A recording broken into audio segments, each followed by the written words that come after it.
Welcome to the 365 Daily Messages for You podcast. This is episode 58, Finding Joy in Life. Hello, everyone. Today, we're going to dive into something I think is really key.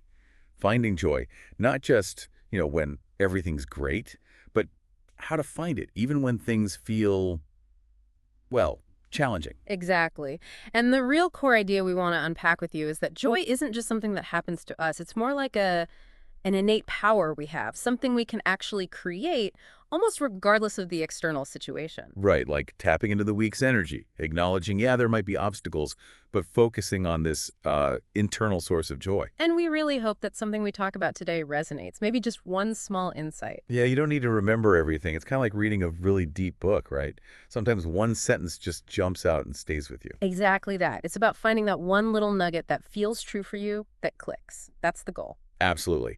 So, okay, with that in mind, Yeah. where do we start? How do we begin this journey into finding joy? Well, I think a really useful place to begin is actually clarifying the difference between joy and happiness, especially from a more internal, maybe spiritual viewpoint. We tend to use them interchangeably, but they're actually quite distinct feelings, distinct energies. Okay, yeah, let's dig into that distinction. Yeah. Because I think people do use them the same way. Right. So think of joy as something you actively create. It's an energy, a conscious choice you make, a mindset almost. Okay, created, not just felt. Exactly. Whereas happiness, that often feels like it happens to us. It's usually linked to something external, right? Like you feel happy spending time with family or getting some good news or achieving something. It's often a response or gratitude for something positive outside of you. So happiness is more reactive to circumstances? I think so, yeah.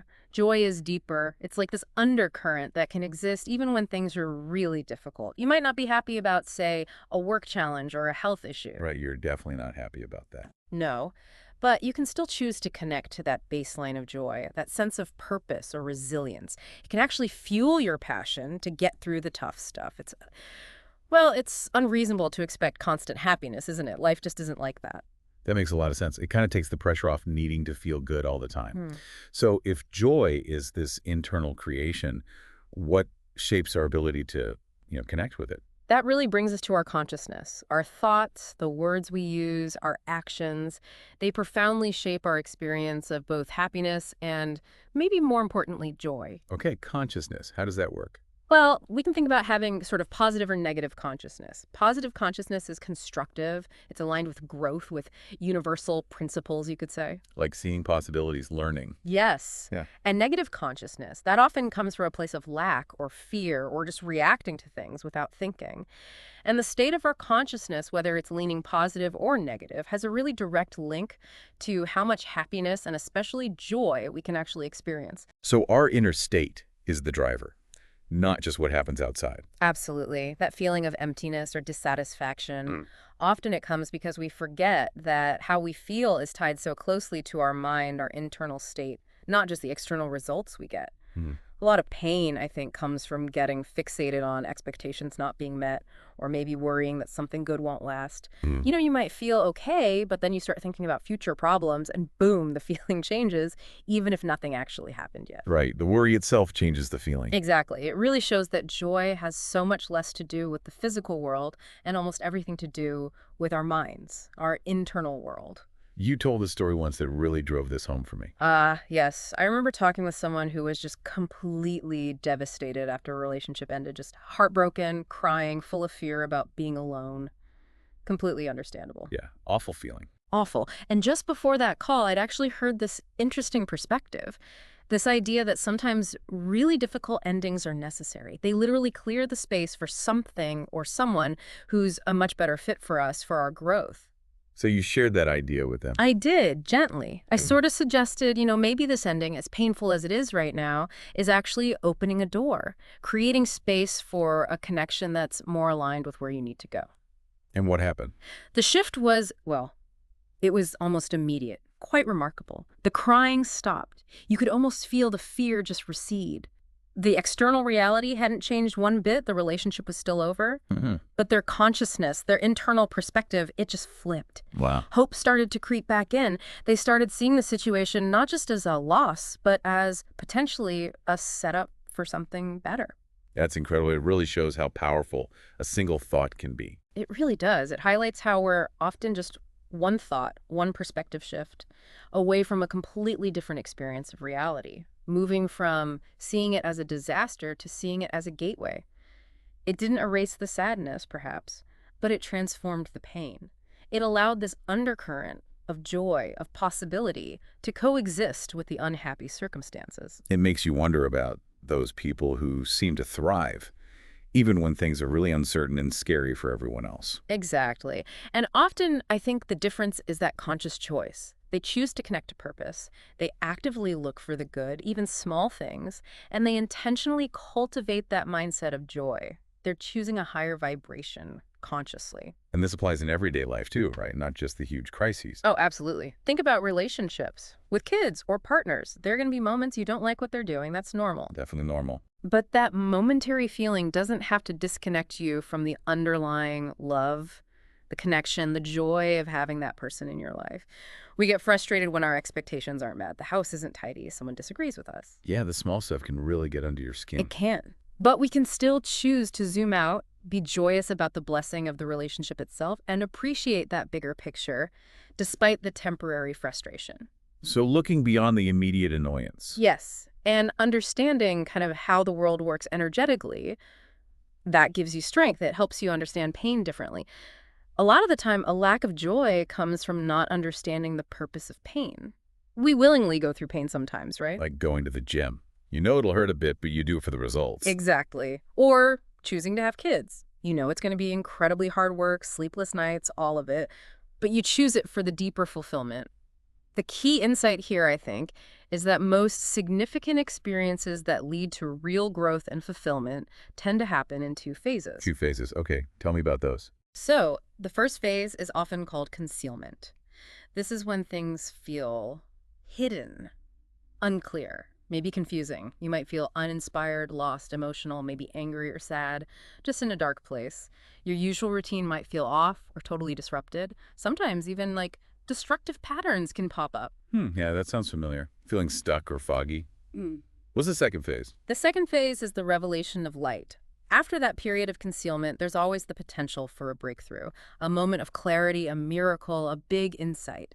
Now, our free will isn't really about avoiding concealment. That seems to be part of the process of growth. Right, you can't just skip the hard parts. No, but our power, our free will, lies in how long we stay in concealment and how big the revelation is afterwards. So recognizing those feelings, unmotivated, confused, as maybe being in that concealment phase, that's actually empowering. Hugely empowering, because instead of feeling like, oh no, I'm stuck like this forever, you can think, okay, this is concealment. This means revelation is coming. It changes the whole feeling around it. Mhm. And you can influence how quickly you move through it. Okay, so practically speaking, if I recognize I'm in that concealment space, what's the tool? What do I do? The most practical tool is this. Don't trust your feelings. Seriously. Whether they're good feelings, bad feelings, or just feeling completely blah and uninspired, don't let them dictate your actions. Don't trust them. That Right. sounds counterintuitive. It does, but in this phase, feelings can be misleading. The key is to stick to your structure, your routine. Keep doing the work. Keep up with your positive practices, meditation, exercise, whatever adds value. You don't need inspiration to follow a structure. Right, you just do it because it's the structure. Exactly. What often happens is people hit that dark patch, feel uninspired, and then they drop all the positive habits that could actually help them move through it faster. And that just prolongs the concealment. So consistency is key, especially when you don't feel like it. Absolutely. Knowing these phases exist lets you activate a different mode. When you feel concealment setting in, you tell yourself, okay, new mode activated, don't trust feelings, stick to the plan, keep planting positive seeds, keep moving, maintain certainty that light is coming. We actually got a listener question that ties right into this. Someone feeling overwhelmed, specifically with parenting, but it applies broadly. They feel buried under constant demands and struggle to feel joy. They asked, essentially, how do you handle that I just don't feel like it right now, feeling when life is just relentless? Oh, that is such a common, relatable feeling. And you're right, it's not just parenting, it's any time life feels overwhelming. A really common trap here is waiting. Waiting for things to get easier, when the kids are older, when this project is done, when I have more time. We kind of put joy on hold, like I'll feel joy later when things calm down. Exactly. But the big awakening, the real shift, comes when you realize The only place you have power is right now, in this present moment. Yes, things will probably change, kids will grow up, projects will end. But the key insight is realizing there's a specific light, a unique opportunity for growth and connection that only you can reveal right now, in this moment, with things exactly as they are. So don't miss the opportunity that's here now by focusing only on the future. Precisely. You can even ask for help, like higher power, universe, whatever you connect with. Please show me, what is the light I need to reveal right now in this situation? Often the very things that challenge us, especially with kids or close relationships, are like perfect mirrors. They reflect back to us what's going on inside. The mirror effect. And that's where the pause is so crucial. You need that moment to step back from just reacting. Otherwise, you just snap or Yeah. feel overwhelmed. Exactly. The pause lets you see it differently, not just as an irritation, but as, okay, this situation is here for a reason. It's showing me something. It's an opportunity for my growth. And recognizing that the universe is kind of setting things up for your benefit and that you have the power to change your reaction, that itself can bring a sense of joy. Even if you still feel annoyed. Yes. You might still feel the irritation, the overwhelm, that's human. But underneath, you can stay connected to the bigger picture. You see the opportunity. You see what's needed from you to grow. The real purpose isn't just to survive the difficulty. It's about the light, the learning that's only available in that specific challenging moment. It's like when you have a really tough workout and you feel sore the next day. There's a certainty there, right? You know the soreness means you're getting stronger. You don't doubt it. That's a perfect analogy. You accept the discomfort because you know it leads to strength. But when it comes to spiritual or emotional pain, heartbreak, betrayal, deep disappointment, it's so much harder to have that same certainty. Yeah, it just feels bad. Like it will last forever. Exactly. And the challenging forces, the negativity, they try to convince you of that. This pain is permanent. Nothing good will come from this. That doubt, that lack of certainty, actually prolongs the difficult phase. It delays the positive revelation. Just like if you constantly doubted that exercise would make you stronger, you probably wouldn't stick with it, right? Doubting the positive outcome in tough times works the same way, it keeps you stuck longer. That's a huge perspective shift. Framing emotional pain like muscle soreness temporary, leading to growth. It really is. And look, building this inner strength, finding joy consistently, it is a journey. It takes practice. It involves cultivating that mindset and sticking with positive habits.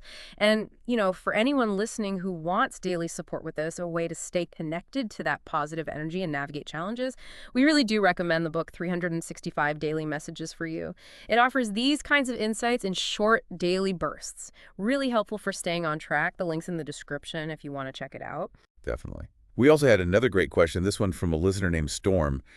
They asked about feeling bad, almost guilty, about being happy when they know so many other people are suffering or going through hard times.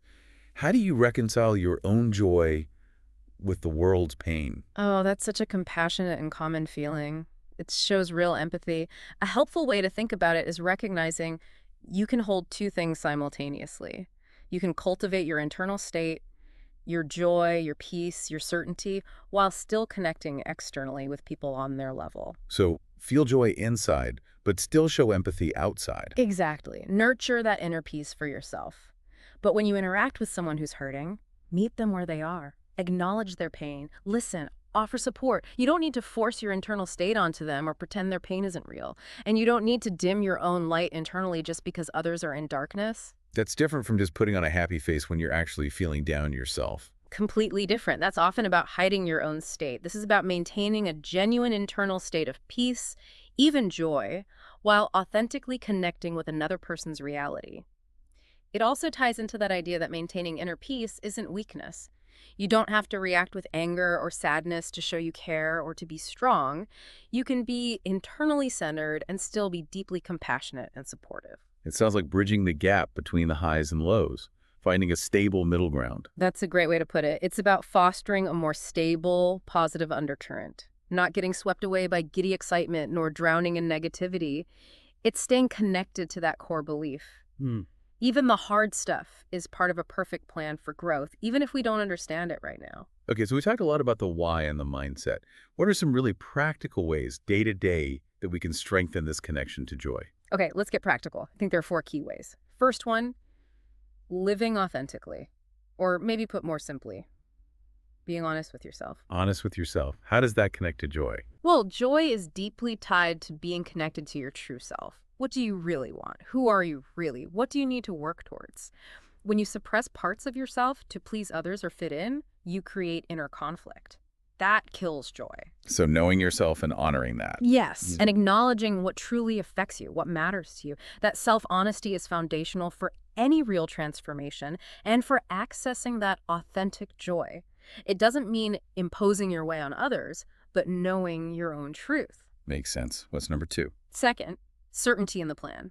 We touched on this, but it bears repeating. It's actively cultivating that conviction, that trust that there's a higher purpose, even when things look messy or unclear. Believing that if something is in your path, even if it hurts, even if it blocks what you thought you wanted, it's ultimately perfect for your growth. Holding on to that certainty is huge for joy. Trusting the process, even when it's uncomfortable. Okay, number 3. Third is attaching ourselves to life. This means engaging with the energy of living, creating, being active, being a force. The opposite is that victim mindset we talked about. Right? Feeling helpless, blaming everything else. Exactly. That disconnects you completely from your inner power, your source. It often leads to being overly cautious, overthinking everything, losing your passion. You want to find that sweet spot, enthusiasm, engagement, zest for life without being reckless. If life feels flat, maybe ask yourself, have I become too cautious, too analytical? Have I detached from the energy of doing? Actively engaging with life's energy. Got it. And the fourth one. Fourth, and this one is really powerful, pushing ourselves, specifically pushing ourselves to do acts of giving or sharing, especially when we don't feel like it. Ah, the uncomfortable giving. Yes, it's an almost immediate way to activate joy. It's easy to share when you're feeling flush and comfortable, but the real magic, the real growth happens when you stretch just beyond that comfort zone. Even small stretches. Absolutely. Think of your comfort zone as a circle. Just stepping slightly outside it, doing that small favor when you're busy, offering help when it's inconvenient, generates so much positive energy. Maybe you volunteer easily at work, but resist giving up weekend time, choosing to share when it isn't easy. That's powerful. And it might not even be noticed. Often it isn't. And that's part of the test. Can you feel good about the positive action itself without needing applause? It's about overcoming that internal resistance. Ugh, I don't want to. And then choosing the positive energy in the action itself, being honest with yourself about your resistance, and then choosing to act from a place of giving anyway. Those are 4 really solid, actionable points. So bringing it all back, why is all this work to cultivate joy so important? Why bother? Right, the fundamental why. Beyond just feeling better, what's the deeper significance? Well, on one level, joy is like a signal. It tells you you're connected to positive available energy, that you're revealing your inner light. A day without joy, you could argue, is like a missed opportunity for that connection. Okay, connection to positive energy. What else? Ancient wisdom points to some very practical benefits too. First, joy strengthens resilience. Spiritual resilience. It makes you less susceptible to negative energy from others or getting thrown off course by external events. It keeps you centered. Like an internal shield. Sort of, yeah. Second, it enhances intuition and connection. When you're in joy, you're more open to insights, guidance, those gut feelings. Negativity tends to block that. It makes it harder to see the good or the opportunity in a challenge. So joy keeps the channels open. Exactly. And third, and this is crucial, a lack of joy makes you vulnerable. When you're habitually in a negative headspace, you're actually more susceptible to more negativity, internal and external. Cultivating joy isn't just about feeling good, it's a form of internal protection. It's empowering. Resilience, intuition, protection, powerful reasons. Definitely.